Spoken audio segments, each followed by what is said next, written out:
Yan, okay. So pag-usapan ngayon natin itong statement nga po ni Tito Soto. Hello po kay Mac Juan, maraming salamat.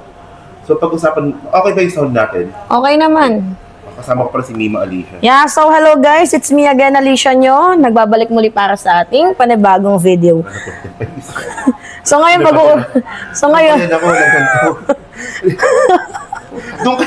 Live vlog sa kanya. Vlog lang akin, no? Dito ka, baka dito ka humarap ko. Hindi, may topic ako eh. Oo nga, yan din yung topic ko. So ngayon mga kababayan, pag-usapan ngayon natin itong statement ni Tito Soto. So, ang sabi ni Tito Soto, okay lang yan, parang marinig dito. Okay.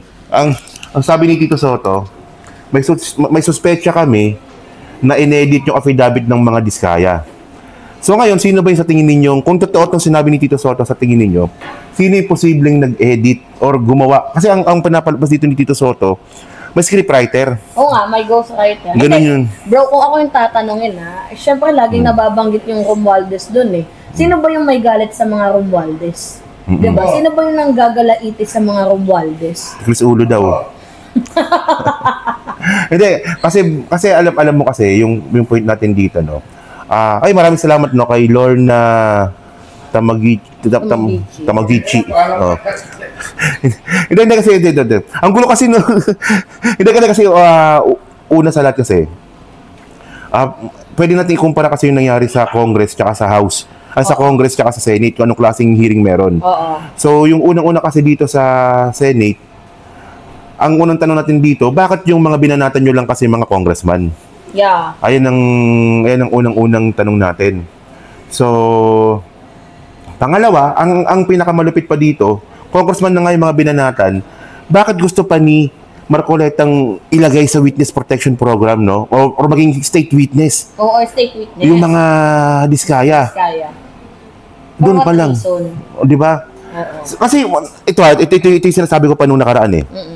Tinan nyo merong interview, hindi hanapin natin para maganda, para meron tayong reference. Merong sinabi dito si Amnesia si Diskaya. Yeah. Diskaya. Kay Luis Troyan. Ito. Panoodin natin. Panoodin natin to Pakinig mo. Parang nagkaroon ka ng selective amnesia, Mr. Diskaya.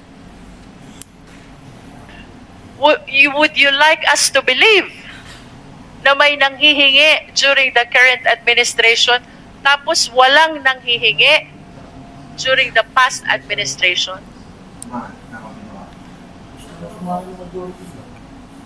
Ano mo na-post mo? Ano po ba? How would you even explain na during the past administration, top 1 contractor ka from PCIG data, and yet you are claiming walang nanghihingi unlike during the current administration? What I wish to point out, Mr. Diskaya, your affidavit is full of inconsistencies and lies. Your Honor, Yan. ang affidavit po na ito ay tungkol lang po sa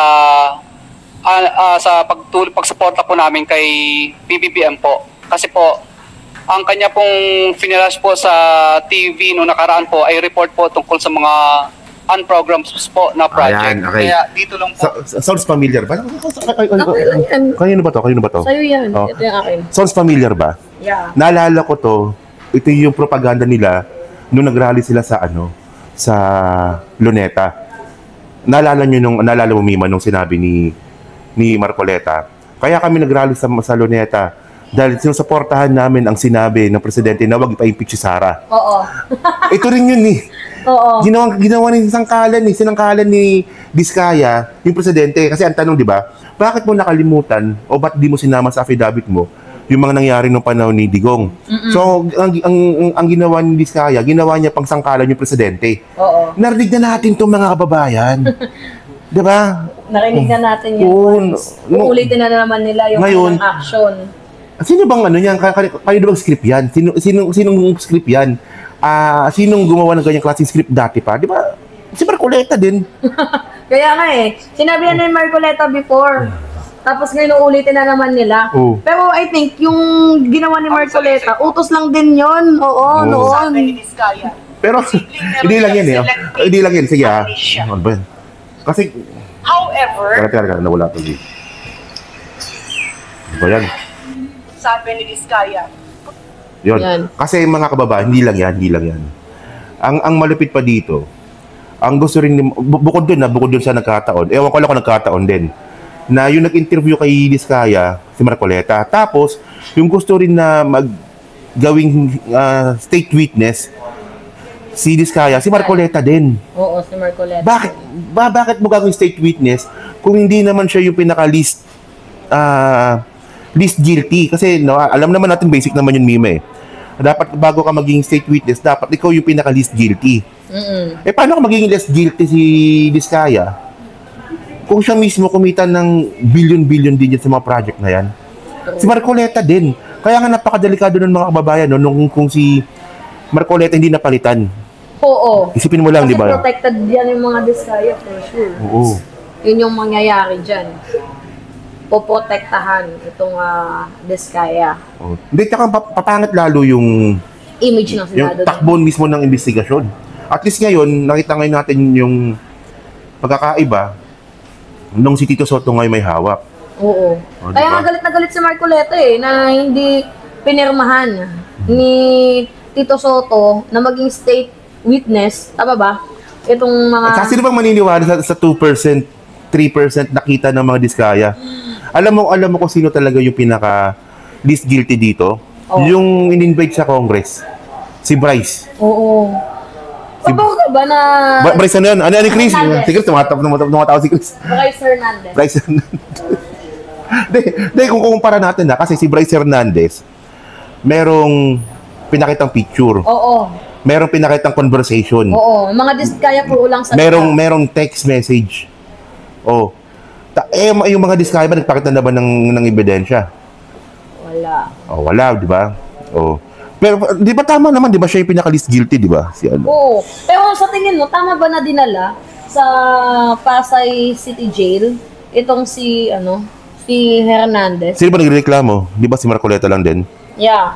Hindi, Oh. ganito kasi, ang hiling ni Bryce Hernandez na kung pwede wag siyang ibalik sa Senado kasi may mga senador na siyang natira doon eh. Kung ako yung tatanungin, dapat sa Witness Protection Program ilagay. Pero bakit doon sa Pasay City Jail na Oo nga ang pala, mga kasama niya doon, mga kriminal? Medyo delikado yung nangyari na yun. Kasi parang natanggalan na siya doon ng ng protection, ng safety. Kasi hindi naman siya convicted eh. Di ba? Hindi. naman convicted sa Bryce. Dapat kasi may kaso ka ng RTC eh, bago... Oo.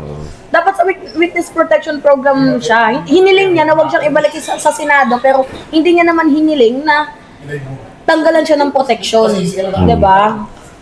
Alam niyo mga kababayan. Pakita ko lang, no? Loko-loko ng dalawa na yan eh.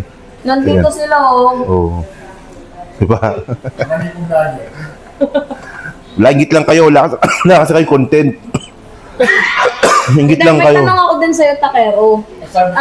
Napapabalita na din ngayon, actually kakapasok lang na balita 2 hours ago, na pumupunta na at dumadami na yung tao ngayon doon sa EDSA, nagrarally na. Ano yung komento mo ngayon sa Hindi. mga nagrarally? Kasi tingnan ninyo yung Nepal, yung Indonesia, nagsisimula na. Yung Nepal, Indonesia, nagsisimula ng sunugin ng Ay, Malacanang. gumawa ka ng sarili nyo content. Wala nga kayo. Singit dito. Hindi, seryo. Ay, nagrarally daw kaso umuulan. Umulan daw. Oh. Umuulan Kasi una kasi nung nalaman kanina ni Christian, medyo syempre worried nga kami baka nga lumaki. Oo. Well, sa akin parang hindi pa naman. Baka sinisigaw doon, kunyari, Congress, Senate. Pero pag dumami, nabibigyan. Yun. Bali, sabi, lumindol pa nga daw. Lumindol pa daw. Hindi, yung worried pala ni Chris Ulo, kasi una kasi sinisigaw kasi Congress, Senate, Oo. tatanggalin. Oo. So, Parliament ang gusto ng mga to, or charter change, di ba? Pabo pa din kay PBBM So, pabor kay BBM yun. Pero ang sabi nga ni Chris, baka nga mag-iba. Lalo na kung komunista yung mga nandun. Kasi mga komunista yung nandun eh. Kasi ang gusto kasi ng mga komunista kasi, magrarally sila, pangat yung gobyerno, papalit sila. Ayun ang gusto ng komunista. Delikado nga yun, pero, okay lang nga, pero, hindi, kung, yung mga Pilipino naman, hindi naman siguro papayag na komunista ang hawak sa Pilipinas. Hindi naman. Oo, baka malabo. Sabihin nakahalo ka na ng DDS, tapos BBM. Welcome pa sila doon. Ang tanong kung yung mga DDS. Kaya yun. Welcome pa sila doon. Pero kung ano yun, pero kung tatanggalin yung Senate tsaka Congress, di Parliament. Parliament ang bagsak yan, o martial law, di ba? Extend si BBM. Yun yung gusto natin. Di ba? So, Diba? pwede mag-martial si BBM kung narin na ganyan. O di, pwede mag-trigger ng martial law rin pala Okay yun. lang daw nag-rally, sabi ni Alice. Kasama na Marcelo, di alam to. Rally saan po? Sa EDSA sila nag-rally. Dapat tanggalin na yung Senado at Congress, pati Supreme Court. Ano yun? Ano masasabi mo dyan? At least di Supreme Court, paano yun, no? Kasi ibig sabihin, no, sa presidente sila nagsisimpat siya. Hindi kasi parang hindi ko makuha yung logic na, no, kapag nag-rally sila natagal si BBM. So, ano nangyayari sa investigasyon? Pag di ba? Parang hindi ko Sino ba yung mga kasama sa independent commission ng mga tao? Hindi ko pa, hindi, si Conchita Carpio daw eh. Basta wala daw politiko. Walang politiko? No, si Tory hindi naman politiko yun eh. Kaya, Nandun? hindi pa napapangalanan. Hindi pa napapangalanan. Alas 4 yung TV. Mamayang alas 4 abangan natin. Wala pa. Alas 4 na pero iba-ibang oras na. Ang sabi, marami daw nag-rally sa EDSA tungkol daw sa mga korap. Corrupt. Talagang okay lang, i-rally ninyo. Yung Senado, corrupt din naman yan. Yung Kongreso, corrupt din naman yan. Diba? I-rally So yun na. So 12 minutes pa lang pala tayo. So kayo din mga kababayan. So mga kababayan. So meron pa sinabi si Ping Lacson dito sa papala. Okay, sige. Ano bang sinabi? Dinan niyo kung gaano ka-polluted itong hearing ng Senado. Yeah. Ano ba yun? Lahat naman sila dyan, madudumi. Nagkanya-kanyang hugas kamay lang yan eh. Ito. Ito ba yun? O yan. Hindi. Ito. Diba yan? Paglangke, Tampok na pangalan sa flood control anomaly. Ay, dito. unahin po natin ang mga tinaguriang Ang dami na kasing ganyang video eh. halos nagkakaisang sigaw. Si Ping Lacson pa. Senator Pampilo Lacson is here. Hindi ko na makita. Pero nakita ko kanina. Teka lang, hanapin ko na ulit. Napin lang natin. Ang kaba ng bayan. Hanapin ko lang ulit yung sinabi niya kanina. Kapihan, dito. Darapala ng pagwawalas ng kaba ng bayan Ito ba yun? kasino, lalong darapala Dito. ng kanilang Hindi din to. baka manghabol ako ng taga. Ay, ito. Yan, kita ko na. Yan, ito. So ito yung sinabi ni Ping Lacson na. Manghabol ako ng taga. As long as kompleto resibo. Kasi mahirap yung sabi-sabi, turo ka ng turo, asan yung pruweba mo? Ngayon parang lumalabas is nag-advocate ka lang ng isang proyekto. Parang may implication ka agad na kasama sila sa kalokohan. I remember, just afford to me, yung na policy issue exploded right in our faces. Kumahimbing ang tulog ko nun. Kasi wala naman po akong pork barrel. So hindi ako nag-aalala na kinabukasan. Pagbukas ko ng dyaryo, makikita ko yung pangalan ko doon. In this particular issue, pag ako po naturo baka manghabol ako ng taga. Habol daw siya. So, kasi ngayon, ang pinupoint dito ni Ping Lacson, bakit nakukuning state witness ang mga diskaya kung walang pinapakitang ebidensya nga? Kasi nga, nung panahon nga raw ni Napoles, alam niya na makakatulog siya ng mahimbing kasi alam niya wala siya pork barrel eh. Oo. Ito naman kasi sa flood control project, paano pag isang beses, sinabi na lang ni Diskaya, sangkot si Lacson. Oo. O di maghahabol siya ng taga. So ayun nga yung point. Bakit kasi gusto ni Marcoleta nagka-state witness tong mga to? At saka unang-una sinungaling yung mga diskaya, ba't gagawin? Ikaw ba, hindi ba nagduda doon? Ano ba, nagkataon lang ba yon? Hindi nagkataon. Hindi, explain sa'yo. Nagkataon lang ba na si Marcoleta yung nagkandak ng hearing sa Diskaya? Siya yung nag-interview sa affidavit, ginawang state witness. Tapos yung dahilan niya na tumutulong lang daw siya kay BBM. So Ano ba? Planado. Coincidence ba yun na lahat na yun Hindi yun, kumukonekta kay Marcoleta? Hindi yun coincidence, hindi din yun planado na yun kasi ang pinaka-endpoint dito, sirain ng presidente. Ibaling sa kanyang sisi kasi biruin nyo sa affidavit niya 2022 lang. Pero yung nagsimula sila na naging contractor, 'di ba? Panahon ng 2016 ayaw nga nilang imbestigahan eh. Kahit nga nahahagip lang yung pangalan ng mga Duterte, lumilihis agad sila sa issue. Tingnan yung ginawa kay Tito Soto, times up ka lang muna, give the other senator ng mamaya babalikan kita. May mga ganun. Pero to be fair naman, hindi naman natin sinasabi na malinis yung house. Hindi natin sinasabi. Ang sinasabi natin dito, hindi kami maniniwala kung si Diskaya lang yung ebidensya. Oo. Pero kung tatanungin ako kung ano ba yung medyo mas nag-stand out, akala ko nga dati yung Senado na eh. Kasi pinagbababato yung mga kongresista. Nauna lang kasi sila. Pero nung nagsalita itong si Bryce Hernandez, ay putya, may may dating to. Nauna lang kasi sila, nagka-hearing. So at the end of the day, mas maayos yung conduction ng hearing dyan sa House of Representatives. Ngayon ang nangyayari, nagbabakbakan yung House at yung Senado. Tama nga yung sinabi ko eh. Kasi nung una, di ba, nung nagsalita si Diskaya, sinabi ko yun, sa live ko yun. Pagkatapos sabi ko, nag-live ako, gaganti ang Congress bukas. Sabi ko, hindi ko lang alam kung paano gaganti, pero gaganti ang Congress. Gumanti nga. Gantiyan silang mas malupit pa yung ginanti. Actually, yung mas maganda. Tingnan mo yung ginanti niya. Jinggoy. Villanueva. Nandun pa si Cheese din. Kasi si Cheese nasasangkot din siya sa... Ngayon, Mark Villar pa ngayon. Mark Villar. Ang dami. Diba? So, matindi mga malalaking tao yun. Kaya nga itong si Bryce, 50-50 din yung buhay nito. Natin si Bryce, protect.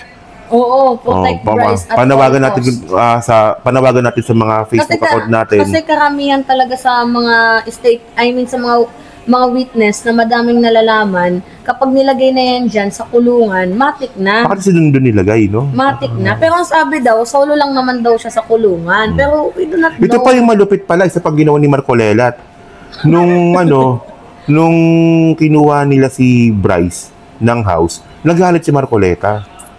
Hindi kasi, nagalit siya kay Soto. Bakit daw sinusuko?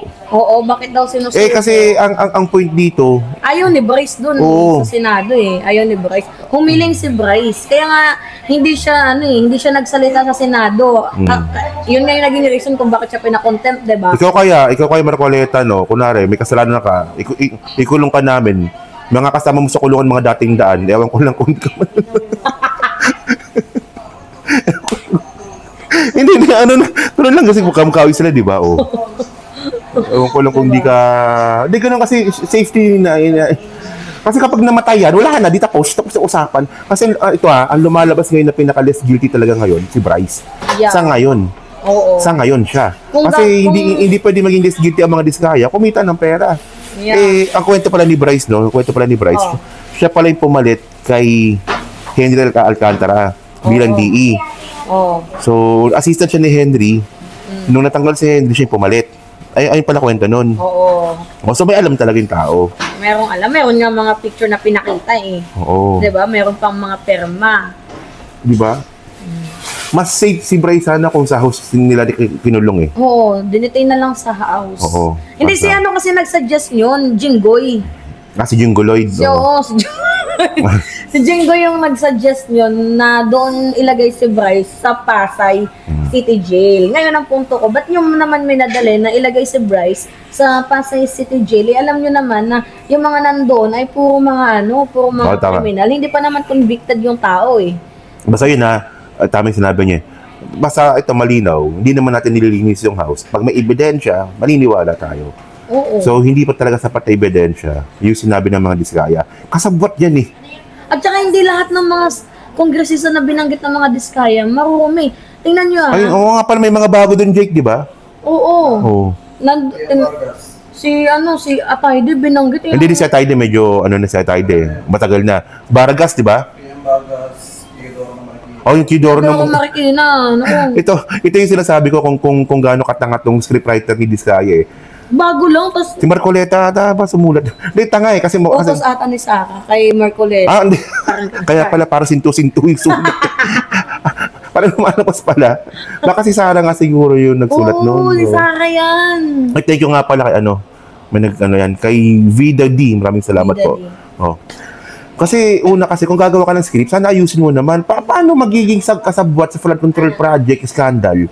Yung congressman nakakapanalo lang noong 2025. Yeah. In the first place, paano magkakaroon ng insertion yun? Yung ginawa yung budget din 2024, hindi pa sila congressman. Totoo. So, halatang may mga pagkasinto-sinto yung nagsulat nun. At Anong the end of klase the mo day, at the end of the day, nakakatawa yung scriptwriter na Hindi mo gawa ng script na yan. Diyos ko na yan. Kaya nasisira lalo yung Senate. And by the way, maganda kasi ito, at least si Tito Soto na may hawak ng Senate.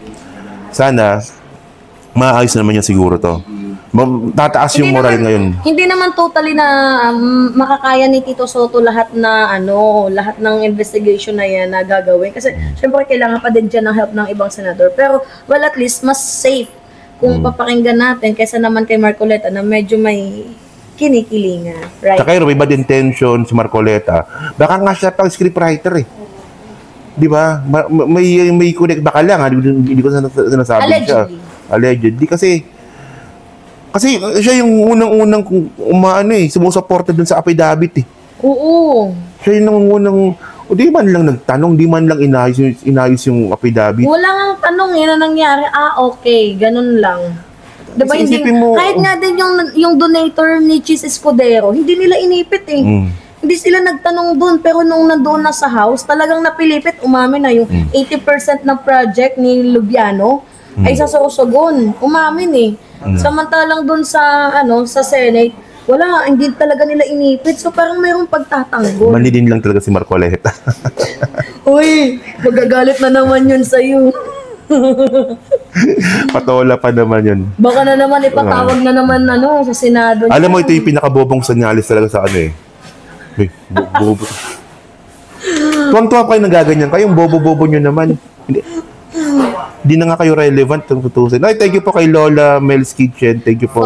Mag-e-end ka na ba? Okay na kayo. So, yun, thank you mga kababayan. So, kayo po nga po, naniniwala po ba kayo na posibleng may kinalaman si Marcoleta? Good director daw. Dito po sa ginawang affidavit nga po ng mga Diskaya. At kayo, para ba sa inyo, ano ba yung mas okay na naging hearing?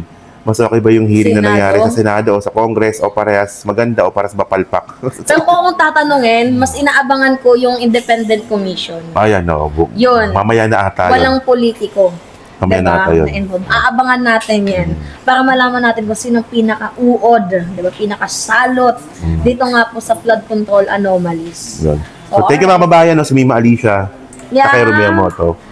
Running to 400,000 na tayo. At ikaw? 200. 200K. Keep subscribing, guys. And sa mga team replay, salamat. Kasama din namin sila Jake, tapos sila Diyan, si Jake, tapos wala, ibang mundo ng mga to. Ibang mundo ng dalawang yan, pati si Chris Ulo. Lalo na si Chris? Yun si Chris Ulo. Yan, kasama natin sila, guys. And nagpapamassage si Marcoleta. Panginidora, kasi ang galing naman. Thank you po. Yan. So, thank you po. Salamat po kay Lola Mel's Kitchen. Thank you po. Kota ka na naman, Taker. Salamat po. Thank you po. Salamat. Thank you po.